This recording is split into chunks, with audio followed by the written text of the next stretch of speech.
दो अध्यायों में आपने देखा, एक जैव प्रक्रम और दूसरा नियंत्रण एवं समन्वय। हमारे शरीर के महत्वपूर्ण अंग जो पाचन, श्वसन, उत्सर्जन और परिवहन में देखे, फिर अपने तंत्रिका तंत्र में और हार्मोन में देखे। अब इसके अलावा जो सजीव है उनको जीवित रहने के लिए किनकी जरूरत थी? जैव प्रक्रम की। फिर शरीर को नियंत्रित करने की किसकी जरूरत थी? तंत्रिका तंत्र, नियंत्रित और समन्वित करने की। इसके अलावा भी जीवों का और कार्य है, वो है जनन। वो क्या है? जनन। अब आप बताओ कि जनन क्यों जरूरी है? भाई जनन क्यों जरूरी है? क्योंकि भाई हम कह रहे हैं कि भाई सजीव जीवित तो रह रहा है, जीवित रहने की चीजें हम पढ़ चुके हैं, वो नियंत्रित भी हो रहा है, समन्वित भी हो रहा है। फिर हम कह रहे हैं कि उसको जनन की क्या जरूरत है? जरूरत है क्या जनन की? है? बिना जनन के काम नहीं चलेगा? नहीं चलेगा। क्यों? हाँ, सबसे पहले अपन ने बात की थी कि जनन के बिना काम नहीं चलेगा, क्योंकि जनन से ही क्या होगा? पीढ़ी आगे बढ़ेगी, बाकी वही खत्म हो जाएंगे। जैसे आज से जनन होना बंद हो जाए तो मानव प्रजाति यहीं रुक जाएगी। इसी प्रकार पशु पक्षी जो भी है वो यहीं रुक जाएंगे, आगे नहीं बढ़ेंगे। तो जनन के लिए पहले क्यों जरूरी है? प्रजाति के लिए जरूरी है। फिर अपन अपने आनुवंशिक गुणों को, जैसे मैं कैसा दिख रहा हूँ, है ना, मेरे शकल सूरत कैसी है या आपकी शकल सूरत कैसी है, सबकी एक समान तो नहीं है। तो ये जो विभिन्नता है, ये विभिन्नता होनी चाहिए कि नहीं होनी चाहिए? होनी चाहिए। बाकी सारे मनुष्य एक ही शक्ल के हो जाएंगे तो पता चलेगा क्या? नहीं चलेगा। तो आनुवंशिक विभिन्नता भी कब आती है? जनन से आती है। ठीक है, तो आनुवंशिक विभिन्नता के लिए भी क्या जरूरी है? जनन जरूरी है। सबसे पहले थोड़ा अपन ये देख लेते हैं, आपने कोशिका का नाम सुना कभी? चलो, कोशिका में क्या पाया जाता है? बीच में केंद्रक। सबसे पहले ये कोशिका है, कोशिका में क्या पाया जाता है? केंद्रक। तो कोशिका में पाया जाता है केंद्रक। केंद्रक में क्या पाया जाता है? हैं? केंद्रक में क्या पाए जाते हैं? गुणसूत्र।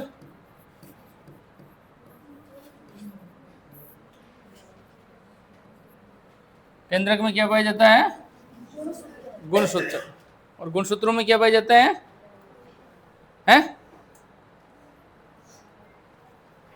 ऐसे देखा कभी ऐसी संरचनाएं देखी? हार्मोन नहीं है, डीएनए। डीएनए। और डीएनए में क्या पाए जाते हैं? जीन। डीएनए का पूरा नाम क्या है? डीऑक्सी राइबो, बोलो, डीऑक्सी राइबो न्यूक्लिक अम्ल। डीऑक्सी राइबो न्यूक्लिक अम्ल, ये किसका पूरा नाम है? डीएनए। कोशिका में केंद्रक है, केंद्रक में बहुत सारे गुणसूत्र है, गुणसूत्रों में डीएनए पाया जाता है, और डीएनए में क्या पाया जाता है? जी। क्यों? जनन का महत्व क्या अनिवार्यता, क्यों होना चाहिए जनन? पहला देखना कि प्रजाति की निरंतरता। जनन वह जैविक प्रक्रिया है जिसके द्वारा जीव अपने जैसे नए जीव उत्पन्न करते हैं। नहीं करते हैं? अपने जैसे। ये प्रजातियों के अस्तित्व को बनाए रखने के लिए अत्यंत महत्वपूर्ण है। यदि जीव जनन नहीं करेंगे तो उसकी प्रजाति विलुप्त हो जाएगी। तो जनन क्यों जरूरी है? पहली बात पता चल गई कि यदि नहीं करेंगे तो वो यहीं कहीं समाप्त हो जाएंगे, आगे नहीं बढ़ेंगे। फिर आनुवंशिक सूचना। जनन के माध्यम से एक पीढ़ी से दूसरी पीढ़ी में उसकी आनुवंशिक सूचना कैसे स्थानांतरण होता है? डीएनए के द्वारा। फिर विविधता का सृजन। मैंने कहा ना, सभी एक ही तरह के हो जाएंगे। तो जनन, विशेषकर लैंगिक जनन, जीवों में विविधता उत्पन्न करता है। यह विविधता प्रजातियों को बदलते पर्यावरण के अनुकूल ढलने और जीवित रहने में मदद करती है। फिर विकास का आधार। जनन के दौरान होने वाली छोटी छोटी आनुवंशिक भिन्नताएं विकासवाद का आधार बनती है। तो ये इसका क्या है? महत्व है। अब समझ गए आप जनन क्यों जरूरी है? प्रजाति की निरंतरता के लिए जरूरी है। आनुवंशिक सूचनाओं का आगे से आगे बढ़ता है और इसी से ही विविधता का सृजन होता है। विविधता तो जानो, नाला नाला है ना, एक ही तरह का नदी है। मैं कह रही हूँ तुझे तो हारे एक ही तरह का हो जाओ तो बचाना आवेगी बचे ना आवे तो भाई यो अलग है।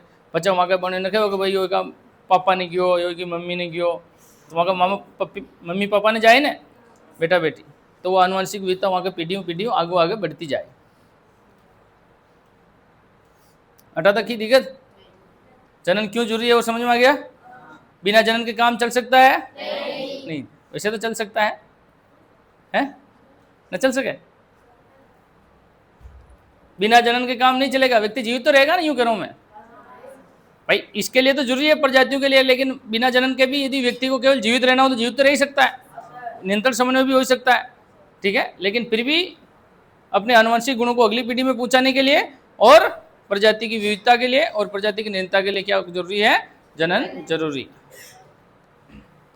अब जनन की दो विधियां हैं। जनन की कितनी विधियां हैं? दो। आपने पढ़ा कभी अलैंगिक जनन और लैंगिक जनन? क्या होता है बताओ। जनन की कितनी विधियां हैं? दो। एक तो है लैंगिक और एक है अलैंगिक। अलैंगिक और लैंगिक। अलैंगिक में मतलब जिसमें एक ही जनक द्वारा संतान उत्पन्न की जाएगी। जैसे हमने अमीबा देखा, ऐसे होता है ना, जो जीव जिनको केवल एक ही जीव है और एक ही जीव से क्या हो जाएगा, उसकी अगली पीढ़ी शुरू हो जाएगी। बहुत सारे पादपों में भी आपने देखा होगा जिसमें दो जनक की जरूरत है नहीं होती, वो एक ही जनक से उसी को वापस आगे से आगे कंटिन्यू हो जाता है, उसको कहते हैं अलैंगिक जनन। लैंगिक जनन में क्या होगा? नर और मादा। लैंगिक जनन में किसकी जरूरत पड़ेगी? हाँ, दो जीवों की जरूरत पड़ेगी। कितने जीवों की जरूरत पड़ेगी? दो जीवों की, जिसमें एक नर होनी चाहिए और दूसरा मादा होनी चाहिए, तब जाके वो उसका अगली पीढ़ी में क्या होगा? जनन होगा, उसका लैंगिक जनन होगा और इसके बाद अगली संतान उत्पन्न होगी। बहुत सारे पादपों में भी होता है जो जिसमें फूल आते हैं, ऐसे पादप जिसमें फूल आते हैं उसमें लैंगिक जनन होता है, अपन देखेंगे विस्तार से। और मानव और जो पशु, ये सब बहुत सारे जीव है, इन सब में क्या होता है? लैंगिक जनन होता है। तो जनन कितने प्रकार का है? दो प्रकार, अलैंगिक जनन और लैंगिक जनन। अलैंगिक जनन में नुकसान भी है। क्या नुकसान है बताओ? अलैंगिक जनन में जो संतान उत्पन्न होगी वो कैसी होगी? अपने मूल जनक की तरह ही होगी। अलैंगिक जनन में क्या होगा? जनक की तरह होगी, क्योंकि उसमें विविधता है ही नहीं है। इसमें तो लैंगिक में तो क्या होता है? नर और मादा दोनों के गुणसूत्र आएंगे, तो थोड़ा बहुत उसमें विविधता आएगी, लेकिन उसमें कोई विविधता नहीं आती है। तो ये विस्तार से अपन इसको रिटर्न में देखते हैं। अलैंगिक जनन पहले देखो। इस प्रकार के जनन में केवल एक जनक मतलब उसका पिता है ना, अपनी भाषा में उसका माँ बाप, अभिभावक, जिन्हें कहवा जनक की दिक्कत जनक में, ठीक है। तो इस प्रकार के जनन में केवल एक जनक भाग लेता है और उससे उत्पन्न संतति आनुवंशिक रूप से अपने जनक से बिल्कुल समान होती है। इसे क्लोन भी कहते हैं अपन। यह विधि तीव्र होती है, इसे ऊर्जा की आवश्यकता कम होती है, तीव्र होती है, खुद से ही हो जाती है। लेकिन हानि क्या है? मैंने कहा कि इससे विविधता उत्पन्न नहीं होती, इसलिए यदि पर्यावरण बदलता है तो पूरी प्रजाति खतरे में पड़ सकती है। पहली अलैंगिक जनन समझ में आ गया? कितने इसके अभिभावक कितने होंगे? सिर्फ एक होगा और उसी से उसकी अगली पीढ़ी शुरू हो जाएगी। इसको कहेंगे हम अलैंगिक जनन। और ये विधि कैसे होती है? बहुत जल्दी होती है, ऊर्जा कम जरूरत पड़ती है, लेकिन इससे विविधता नहीं होती। मतलब एक ही लक्षण जिशान का रही हूँ मैं, बाप है जैसे बेटो रे, बेटो इसी पोतो कंटिन्यू, एक ही तरह का चाल है ना अलैंगिक। लैंगिक को विस्तार से बात। अब अलैंगिक की कुछ विधियां पढ़ते हैं, कौन कौन सी विधियों से अलैंगिक जनन होता है, पढ़े। अलैंगिक की पहली विधि है विखंडन।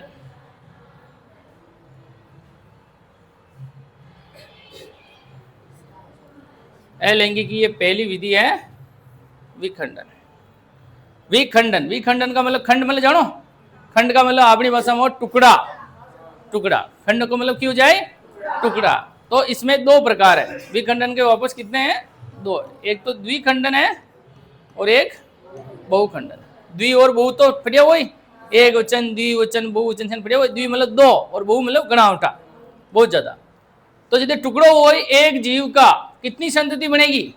दो संतति कोशिकाओं में विभाजित हो जाए, उसे हम कहेंगे द्विखंडन। उसे क्या कहेंगे? और बहुखंडन में एक जीव अनेक संतति कोशिका में विभाजित हो जाए। ये अपन फोटो में बतावा था, टेंशन मत लो ना, टेंशन तो कोई नहीं। ये देखो फोटो देखा, ये होता है कि वो अमीबा आएगी, आई हो अमीबा है। इस अमीबा में ये एक कोशिका है। देखो अमीबा का पहला फोटो देखो आप। अमीबा को पोषण फटियो ना आप प्रोटीन ले, याद है पादाप से लेता है भोजन। ये में यह एक कोशिका, ठीक है, यह एक कोशिका दिख रही, या एक कोशिका आपकी हुई चपटी हुई है ना, और धीरे धीरे ये क्या हो गई, हाँ ऐसे दो कोशिका की तरह बन गई, और फिर इस प्रकार ये यहाँ से बीच में से कट गई, बीच में से क्या हो जाएगी, कट गई, और ये दो कोशिकाएं दो विभाजित हो जाएगी, दो अमीबा बन जाएगी। एक अमीबा दो अमीबा बन गया, एक अमीबा में खंडन होयो टूटियो, और कितना अमीबा बन गया, दो। इसमें कोई परिवर्तन आया नहीं आया, जिसको बाप है जिसको बेटो रे, है ना। ये अलैंगिक जनन जू समझ में आएगी या नहीं। द्विखंडन, खंडन मतलब समझ लिया, टुकड़ा होना। तो एक जीव की जो कोशिका है वो कितने कोशिका में बढ़ जाएगी, बस में टूटी और दो में बढ़ जाए, तब किसको खंडन किया, वहां द्विखंडन। यहां तक दिक्कत किसी को नहीं। एक फोटो और देखो आप, लेशमानिया, ये छोटे छोटे जीव है ना, ये देखो लेशमानिया, देखो इनमें भी अटे एक कोशिका ही दो में बन गई, ये दो में और आगे वीडियो, ये दो और अट्ठा जाता जाता ये दो नेम दो फाड़ा हो गया, अट्ठू से नल नड़ा हो जाए, यो नड़ हो जाए, यो नड़ हो जाए। तो ये क्या है, लेशमानिया। तो द्विखंडन के दो उदाहरण आप देख रहे हो स्क्रीन पे, एक तो है अमीबा और एक है लेशमानिया। द्विखंडन का मतलब क्या है, हाँ दो खंडों में। जब जीव जो है, जीव की जो कोशिका है, एक जीव जो है दो संतति कोशिकाओं में विभाजित हो जाती है, उसे क्या कहते हैं, द्विखंडन। उदाहरण क्या है, अमीबा और लेशमानिया। द्विखंडन मतलब समझ में आ गया, जब एक जीव की जो कोशिका है वो कितने में विभाजित हो जाएगी, दो खंडों में विभाजित हो जाएगी। और उदाहरण क्या है, अमीबा और लेशमानिया, बहुखंडन। इसमें एक जीव अनेक संतति कोशिका में हो जाए। उदाहरण है प्लाज्मोडियम, उदाहरण है यो प्लाज्मोडियम, आइए देखियो यो प्लाज्मोडियम, ठीक है, प्लाज्मोडियम देख रहा, ठीक है। ये घनी आवटी कोशिका बन गई, एक कोशिका से बहुत ज्यादा कोशिका बन गई,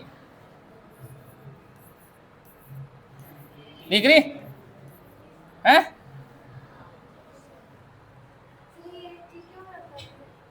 नहीं नहीं, छोटा जीव है तो प्लाज्मोडियम, सूक्ष्म जीव है छोटा, प्लाज्मोडियम। प्लाज्मोडियम नहीं दिख रहा, प्लाज्मोडियम ये बहुखंडन, जब एक ही कोशिका बहुत सारे खंडों में बढ़ जाएगी, और ये अचान का नया नया और गणावटा बन जाए, अचान का जीव गणावटा बन जाए। सबसे पहले आपने देखा विखंडन विधि, पहला प्रकार आप देख रहे हो अलैंगिक जनन में विखंडन। विखंडन का मतलब क्या है, जब एक जीव जो है दो या अधिक कोशिकाओं में खंडित हो जाता है तब हम विखंडन कहेंगे। विखंडन के दो प्रकार है, यदि दो में होता है तो द्विखंडन, और ज्यादा में होता है तो बहुखंडन। द्विखंडन के उदाहरण दो देखे अपन ने, अमीबा और लेशमानिया। 5 बार याद करोगे। ये फोटो बने हुए हैं, फोटो को देखो आप, ये तो है अमीबा, अमीबा ईशान को फोटो देखियो, ईशान ये टूट जाओ दो बन जाओ, ये ईशान लेशमानिया, लेशमानिया भी ईशान दो में टूट जाओ, दो में टूटे जिनकी क्या वहां द्विखंडन, और गणा ओठा में टूट जाओ जिन्हें बहुखंडन। तो पहली विधि आपको याद होगी। अलैंगिक जनन में कुछ जीव ऐसे हैं जो क्या करते हैं, विखंडन करते हैं, अपनी एक कोशिका को किसमें बदलते हैं, दूसरी दो कोशिका या ज्यादा कोशिका में बदलते हैं, और इस प्रकार इनके नए संतान उत्पन्न होती है। यहाँ का संतान निशान उत्पन्न हो, है ना। ये यहाँ का छोरा छोरी है, ये दिक्कत, ये अमीबा का ये दो ही छोरा छोरी हो गया, एक दो हो गया। हाँ इके लेशमानिया है,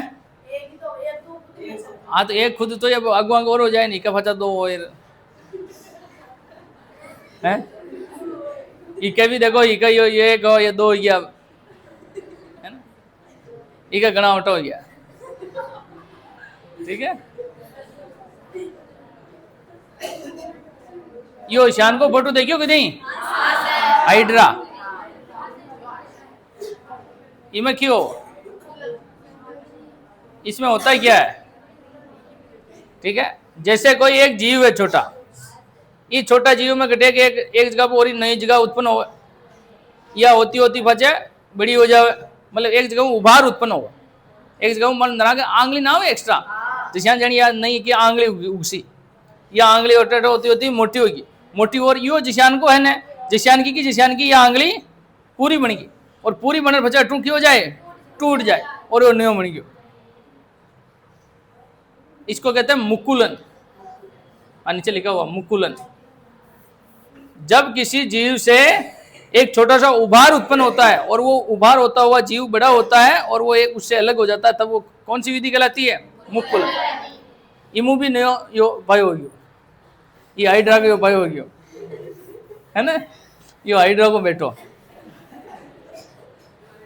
है, हाइड्रा, ठीक है, हाइड्रा को क्षण चोरचोरी मुकुलन हो, हाइड्रा को भाई क्षण हो मुक्षी विधि हो मुकुलन करना रे यार, हाइड्रा हाइड्रा हाइड्रा, ये देखो फोटो, इसको लिखा है जनक के शरीर पर क्या होता है, एक उभार मुकुल विकसित होता है जो बढ़कर एक पूर्ण जीव बन जाता है, फिर जनक से अलग हो जाता है। उदाहरण है ईस्ट और हाइड्रा, ये अपन ने हाइड्रा का उदाहरण देखा, इसको आप दिमाग में क्लिक कर लो एक बार, है ना, जैसे एक फैली जीव है, जीव के एक जगह पे आंगली टाइप पे निकल रहा हुआ पूरा बन जाए और यो भयो नेम बच्चा अलग हो जाए, तो यो इको बैठो यो हाइड्रा को बैठो नारी समझ में, इन्हें की कहवा मुकुलन कहवा, की कहवा, यहाँ तक किसी कोई दिक्कत, पहले अपने विखंडन देखी, विखंडन में टूट रही एक कोशिका दो कोशिका बन गई, द्विखंडन हावठी में बन गई, बहुखंड, मुकुलन में की वही उभार उत्पन्न हुई, थोड़ा उभार छोटी निकली, छोटो होतो तो बच्चा उसका बाप जिसमें पूरा बन जाए और बच्चा अलग हो जाए, यो मुकुलन। ऐशान का ऐशान को यहाँ का संतान ऐशान हो, है ना, जो इन्हें अलैंगिक जनन कह रहे हैं, यहाँ का मतलब दो की जरूरत कोने का, बाप हुदो यो बेटो बन गयो। अब तीसरा है खंडन, यो भी आसान है, उकोई खंडन उकोई है, उमेर में अंतर थोड़ो सो है, उमें कोशिका को खंडन होयो, एक जीव दो कोशिका में टूटी, इनमें पूरा को पूरा शरीर नहीं बचमू काट दी, हाँ यो हाँ स्पाइरोगेरा ये है ना, यो टू बचमू इन्हें की कर दी, अलग कर दी, दो टुकड़ा में कर दी, दो नया बन जाए, यानी जीव ने जीव चालता चालते गेला में अटू आदो अटू काट्यो, यो नाड़ो बन गयो, यो नाड़ो बन गयो, बस ठीक हो, खंडन में मतलब हुदो टुकड़ो करनो, खच अलग, यो अलग जीव, यो अलग जीव है, देखो लिखा हुआ है, जीव के शरीर के टुकड़े हो जाते हैं, प्रत्येक टुकड़ा एक नया जीव विकसित हो जाता है। उदाहरण है स्पाइरोगेरा, स्पाइरोगेरा स्पाइरोगेरा स्पाइरोगेरा स्पाइरोगेरा, यो की करे ऐशान का जीव था, छोटा मोटा जीव देखिए वो धरती में नरी बार काटे जो दो अलग अलग पहाड़ चाल लग जाओ, देखिए कि नहीं, छोटा मोटा जीव, हाँ, तो ये ऐशान का रहे जीव जब में एक ने काट्योर की हो दो बन जाए, दो ही चाल में लग जाए, यूं करे भाई दो ही चले, दो ही चाल में लग जाए, दो ही नाला नाला बेस नया जीव बन जाए, टुकड़ा वो टुकड़ा होता ही क्यों हो जाए, नया नया जीव है बन जाए। द्विखंडन, कोशिका दो खंडों में विभाजित हो रही है, बहुखंडन, कोशिका बहुत सारे खंडों में विभाजित हो रही है, मुकुलन में शरीर में उभार उत्पन्न हो रहा है, नयो भयो बग्यो, इमें बाया की जरूरत ही कौन, इमें वो जीव की गेरी अपना आपने दो टुकड़ा में बांटी और दो नया नया जीव हो जाए, दो नया बन जाए, इसका क्या नाम है, स्पाइरोगेरा। हाँ उदाहरण बताओ, अभी देखा अमीरबा घमावे द्विखंडन, हाँ अमीबा भूल गया, अमीबा ने अनाड़ा बताया ना अमीबा ने, यो देखो अमीबा, यो देखो अमीबा, द्विखंडन, ये लेशमानिया इसमें भी द्विखंडन, प्लाज्मोडियम में बहुखंड, हाइड्रा में मुकुलन, स्पाइरोगेरा में खंडन। हाँ ये है पुनर्जनन, पुनर्जनन या पुनरुद्भवन।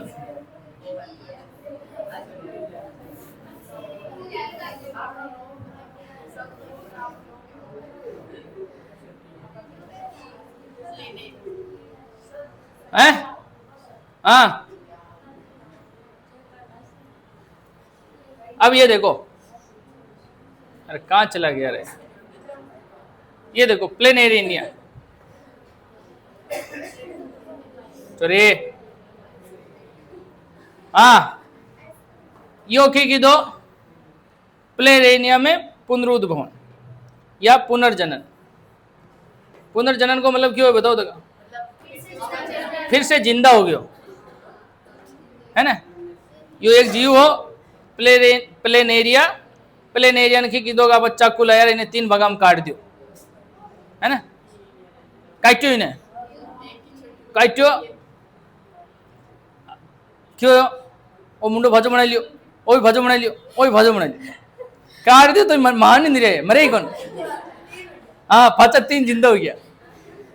पुनर्जनन, जनन मतलब फाचा जिंदा हो गया, जनन हो गया। हाँ, ये अमर अमर जीव शन का है, यानी काटो तो ये नमन है, टुकड़ा क्रिया, टुकड़ा करते ही जीव वापस क्या हो गए, जिंदा हो गए, वापस नया नया 3 जीव बना लिया। चून क्या हुआ, पुनर्जनन। पुनर्जनन किसमें होगा, प्लेनेरिया, किसमें होगा, प्लेनेरिया। ये ईशान की स्कीम आपनी चाह रही,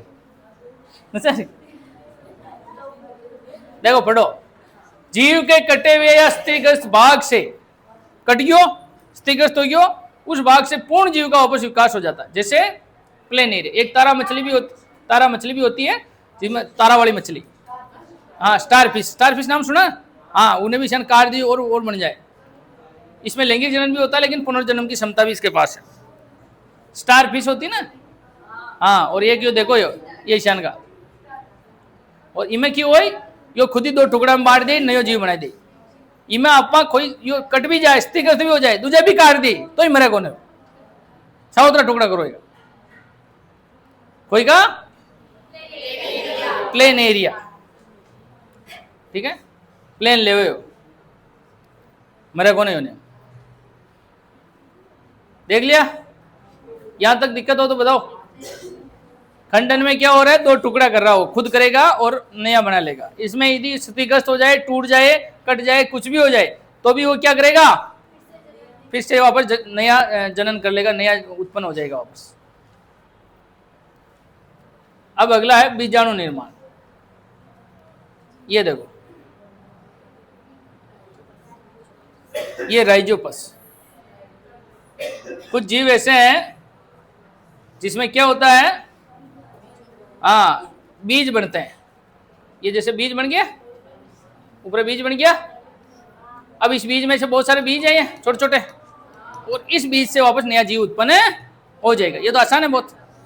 जैसे राइजोपस कवक है, ये राइजोपस क्या है, एक प्रकार का कवक, फंगस नाम सुना, कवक फंगस, खांजी, हाँ, खांजी में हम कवक, तो उमें ईशान का यो बीजाणु बन जाए, और बीजाणु बनता ही वापस इमें गणावटा बीज हो, और वो नया ईशान का वापस राइजोपस बना दिए, कवक बना दिए। करना आयो बीजाणु में तो की दिक्कत को ना, नयो ये इस प्रकार के बीजाणु बनाएगा, और बीजाणु बना के क्या कर देगा, वापस बहुत सारे नए जीव उत्पन्न कर देगा। ये लिखा होगा जीव में, शरीर में ये बीजाणुदानी, मतलब ये जो इसको कहेंगे बीजाणुदानी, बीजाणु बनेंगे और अनुकूल परिस्थितियां आने पर क्या होगा, वापस अंकुरित होकर नए जीव बनाते हैं, जैसे राइजोपस और फर्न। राइजोपस एक प्रकार का क्या है, कवक है, ये मैंने लिखा हुआ। ये अपन ने देखा, क्या देखा, बीजाणु निर्माण। एक लास्ट और है, कायिक प्रवर्धन। हटा देखिए कि नहीं, हटा नहीं करो, अरे खाओ तो हो ही है, फाचो वहां को नया आटा बनाना तो की कह रहो, काट बचा लगा दियो। अंगूर में की कह रहो, काट बचा लगा दियो, हाँ, अंगूर भी लगे बचा काट नहीं देखिए। आलू ने की कह रहो, आलू, शकरकंद ने की कह रहो, बस इसको कहते हैं कायिक प्रवर्धन। इसको क्या कहते हैं, कायिक। कायिक शब्द बना काया से, काया को मतलब शरीर, काया को मतलब है शरीर। किसी पौधे को, ये पौधे में होगा, वो सब किसमें थे, छोटे जीव में थे, ये होगा पौधे में। पौधों में पाई जाने वाला अलैंगिक जनन है, जिसमें उसके काया की है, पौधे काया की जड़ हो सके, तना उसके पत्ती, उसको क्या करेंगे, उनको काटेंगे और उनसे वापस नए जीव की उत्पत्ति हो जाएगी। पौधों में इस प्रकार का जो प्रवर्धन होता है, इस प्रकार का जो विकास होता है जिसे हम कहते हैं कायिक प्रवर्धन। किस किस में होता है मैंने बताया अभी, आलू है, शकरकंद है, गन्ना है, अंगूर है, हैं? ये कलम भी लगाते हैं ना बहुत सारी। हाँ, गुलाब, बिल्कुल गुलाब भी आता है इसमें। गुलाब को भी आप इसी प्रकार का कायिक प्रवर्धन से लगाते हो। हाँ, डाली काट, डाली मतलब तना, और की है जड़, जना की जड़ा लागे, हकर कंदा की लगाओ ना, तना पत्तियां माने काट काट और वापस लगाओ और वापस नयो जीव बन जाओ, उन्हें कहवा कायिक प्रवर्धन। ये किसमें होता है? पौधों में। वो किसमें हो रहे थे? जीव में, जंतु में, है ना, जंतु में था। और ये किसमें होगा? पौधों में। तो पौधों में इस प्रकार डायरेक्ट जिसमें जनन करने की, लैंगिक जनन की जरूरत नहीं है, सीधे बेस उस पौधे को काटा और वापस बनाओ और वापस नया पौधा। तो ईशान का यहाँ के पेड़ पौधा के बच्चा बच्ची है, आटा होया है, आलू होया, शकरकंद होया, की दिक्कत है हमें? केवल ये नाम याद रखना बस, आलू आटा, ये कसी विधि होवे कायिक प्रवर्धन। कायिक मतलब शरीर, उको मतलब आटा को जाने शरीर, आलू को शरीर, उमू डायरेक्टली नयो बन जाए, डायरेक्टली नयो आलू बन जाए। एक आलू ने काटो और काट लगाओ, उसका नया आलू बन जाए, शकरकंद लगाओ नया बन जाए, ऐसा का। ठीक है, कोई दिक्कत यहां तक? वापस बताऊं या? ये जैसे एक उदाहरण भी दे रखा है, ब्रायो फिल्म की पत्ती, ये आपकी किताब में दे रखा है। ये जैसे पत्ती है, इसी पत्ती से जगह जगह पर और बहुत सारे नए पौधे उग गए। पत्ती में उगते हैं ना बहुत सारे, आप जमीन में गिर जाती बहुत सारी, आप देखते हो। हाँ हाँ, ये तो ब्रायो फिल्म की पत्ती है, इससे इस प्रकार के ये नई नई कलिका वापस बन गई। और आपको उदाहरण वो बताने की जरूरत नहीं, उसका फोटो, जैसे गन्ने आप देखते हो, आलू ये डेली देखते हो, तो वो इस सब में क्या होता है? क्या होता है? कायिक प्रवर्धन। कायिक प्रवर्धन। पौधों में इस प्रकार अलैंगिक जनन होता है, इसे कौन सा विधि कहते हैं? प्रवर्धन। कायिक प्रवर्धन 5 बार बोलोगे याद हो जाएगा। कायिक प्रवर्धन, कायिक प्रवर्धन। ये कवक में क्या हो रहा था? राइजोपस में बीजाणु निर्माण हो रहा था, बीज बन रहे थे और बीज से नया पौधा विकसित हो रहा था। प्लेन एरिया में क्या हो रहा था? पुनरुद्भवन या पुनर्जनन। पुनर्जनन मतलब इन्हें काट काटी तो भाचो नयो बन जाए। इसमें क्या हो रहा था? हाँ, खुद टूटी 2 भागा मर जाए, खंडन। हाइड्रा में क्या हो रहा था? मुकुलन। मुकुलन में मतलब इसमें उभार विकसित हो जाएगा और नयो जीव बन जाए। और इधर अपन ने इसमें प्लाज्मोडियम में देखा था बहुखंडन, घना टुकड़ा बन गया। लेशमानिया में द्विखंडन और अमीबा में भी द्विखंडन। बोलो किसी को कोई दिक्कत हो? आसान है? कठिन लाग रही? कठिन लग रही है? ये छनका देखिए हो इंदिरा ने, तो काट काट भी देख जुबली प्लेन एरिया ने नरा जीव रहो ना, सुमासम ने देखो था काटा तो वो 2-4 मुंडू चाल बुक रहा। हाँ ठीक है।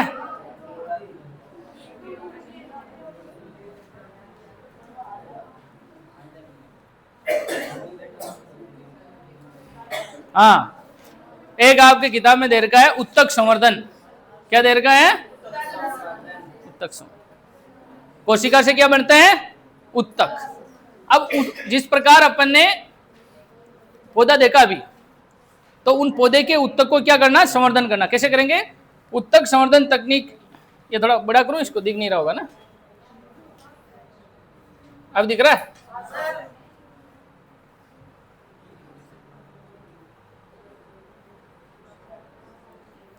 उत्तक संवर्धन तकनीक से पौधे के उत्तक या उसकी कोशिकाओं को पौधे के शीर्ष के वर्धमान भाग से क्या करते हैं? पृथक कर नए पौधे उगाए जाते हैं। इन कोशिकाओं को कृत्रिम पोषक माध्यम में रखा जाता है, इसलिए कोशिकाएं विभाजित होकर अनेक कोशिकाओं का छोटा समूह बनाती है, जिसे कैलस कहते हैं। कैलस को वृद्धि और विभाजन के हार्मोन युक्त एक अन्य माध्यम में स्थानांतरित करते हैं। पौधों को फिर मिट्टी में रोप देते हैं, जिससे वे वृद्धि कर विकसित पौधे बन जाते हैं। उत्तक संवर्धन तकनीक द्वारा किसी एकल पौधे से अनेक पौधे संक्रमण मुक्त परिस्थितियों में उत्पन्न किए जा सकते हैं। इस तकनीक का उपयोग सामान्यतः सजावटी पौधों के संवर्धन में किया जाता है। हाँ, फ्लावर्स में आपने देखा होगा, अपनी भाषा में जिन्हें क्यारी पहले अपन की करा उका पौधे के जो कोशिकाओं के जो शीर्ष भाग है ना, ऊपरी पत्तियां उत्तियां रुशियान की, वन की करा नालीकरण। नालीकरण होना की करा एक क्यारी में गणियावटी लगा था, पोषक माध्यम में रखा जो मतलब क्यारी बना था। क्यारी में नरा हटा हो जाओ, पचे एक एक पौधा लगा उखाड़ हार लगा था। ऐसे ने देखी कि नहीं विधि कहीं भाई? हाँ, उन्हें कहवा उत्तक संवर्धन। हाँ, विजयार था बसन, यही है विजयार। ठीक है, जैसे ये बता सजावटी पौधे होते हैं ना, ये फूलों के रेसे पौधे होते हैं, तो इसमें अपन क्या करते हैं, उसकी ऊपर की पत्तियों को और उनको डालियों को हटाते हैं, फिर एक क्यारी में उन्हें विकसित करा कृत्रिम रूप में, उत्तक संवर्धन करा। वही मतलब कायिक संवर्धन वालों है। कायिक संवर्धन में 33 अवयव, उत्तक संवर्धन किसमें आता है? कायिक संवर्धन में आता है। अभी ऊपर पढ़ रहे थे ना, तो उसी में। और इसमें क्या करते हैं अपन, पोषक माध्यम में छोटे समूह में रखेंगे, फिर उसको वृद्धि विभेदन करके अन्य जगह पर स्थानांतरित करेंगे और पूरे पूरे पौधे लगा देंगे। देख लो एक बार, ये किसका प्रकार है? इसी का ही है ना, इसी कायिक प्रवर्धन में उदाहरण बताया ना अपन, एक उत्तक संवर्धन है। तो ठीक है, तो इसी उत्तक संवर्धन को आपकी किताब में लिखा हुआ ये क्या करते हैं। इसमें सबसे पहले तो क्या करेंगे, पौधे को, कोशिकाओं के शीर्ष भाग को क्या करेंगे, अलग करेंगे। अलग करके एक कृत्रिम मतलब आर्टिफिशियल रूप में एक छोटी जगह बनावा और उनमें कोशिका को विभाजन करके एक समूह बनाओ जिन्हें कैलस खेमा, और फिर उसको क्या करेंगे, वृद्धि विकास कराएंगे और अलग अलग जगह पर उसको लगा देंगे। अच्छा, सामान्यतः ऐसा किसमें करते हैं अपन? सजावटी पौधों में। ये था अलैंगिक जनन। याद कराओ, देखो मुझे कौन कौन सी विधि पड़ी अलैंगिक जनन में? सबसे पहले विखंडन, फिर पढ़ी आपने मुकुलन, फिर पढ़ी आपने खंडन, फिर पढ़ी आपने हैं पुनर्जनन, फिर पढ़ी पुनर्जनन, फिर पढ़ी आपने कायिक संवर्धन। ये शुरू की 4 किसमें देखी अपन ने? जंतु में। कायिक संवर्धन किसमें देखा? पौधों में। विखंडन में क्या हो रहा है, जो जीव है वो अपनी कोशिका को विभाजित करता है। यदि 2 में करता तो द्विखंडन, ज्यादा में करता तो बहुखंडन। मुकुलन में क्या करेगा? उभार विकसित होगा और नया जीव बनेगा। खंडन में अपने आप को 2 टुकड़ों में बांट देगा। पुनर्जनन में यदि उसके चोट लग जाए, स्त्रीग्रस्त हो जाए या उसको काट दिया जाए तो भी वो वापस क्या कर लेगा? नया जीव विकसित हो जाएगा, उसको कहेंगे पुनर्जनन। और कायिक प्रवर्धन में पौधे क्या करते हैं, अपने जड़ तने उसको काटा जाता है और उसको वापस उसी से अपना नया जीव विकसित कर लेते हैं। ये विधि आपने देखी अलैंगिक जनन में। इनमें क्या 2 लोगों की जरूरत, नर और मादा की जरूरत पड़ रही थी? नहीं पड़ रही थी। ये अपने पिता की तरह समरूप होते कि नहीं होते हैं? होते हैं। जैसे हाटा को बाप उसे बेटो रही, आलू है जैसे को बेटो आलू रही, आलू में देखिए उसे उसी आलू रहो। हाँ, तो वो ये कौन सी विधियां हैं? अलैंगिक। अब अगला पढ़ेंगे अपन लैंगिक जनन।